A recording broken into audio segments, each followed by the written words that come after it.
उज्जैन जाने का आदेश भी देते हैं। मेखला उत्कल के क्षेत्र, दशर्न के नगर, आर्ब्रवंती, अवंती और विदर्भ के राज्य, साथ ही माहिष्का के आकर्षक राज्य में भी पूरी तरह से खोजना होगा।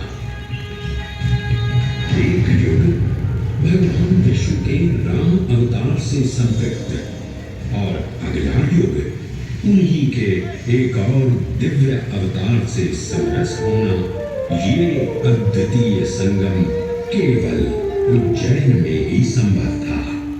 परंतु एक क्षण ठहरिए और ध्यान से सुनिए। ये हैं महाकाल के 1008 दिव्य नाम। हाँ, मैंने काल चक्र को परिवर्तित कर दिया है और अब द्वापर युग का शुभारंभ हो चुका है।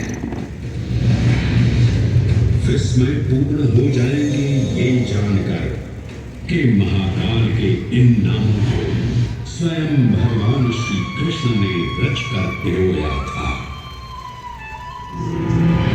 महाकाल सहस्रनामावली की ये अद्भुत रचना उस समय की है जब योगेश्वर कृष्ण, उनके मित्र सुदामा और शेषावतार बलराम ने अवंती नगरी में स्थित सांदीपनी ऋषि के आश्रम में वेदांत दर्शन और शस्त्र विद्या की शिक्षा ग्रहण की थी। कहते हैं कि भगवान श्री कृष्ण को अवंती ने ऐसा मंत्रमुग्ध कर दिया कि यहाँ 64 दिनों तक रुककर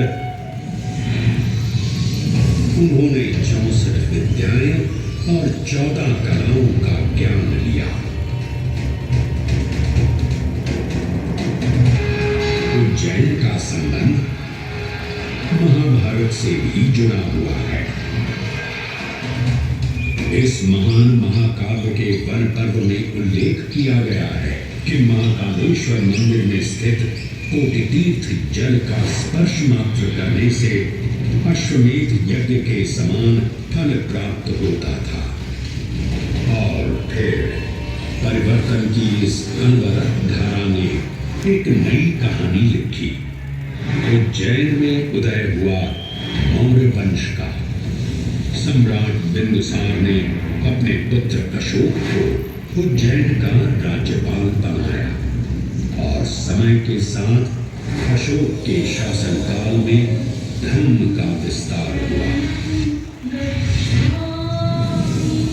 मौर्य वंश के पश्चात विभिन्न राजवंशों, सम्राटों और नरेशों ने उज्जैन की सेवा की।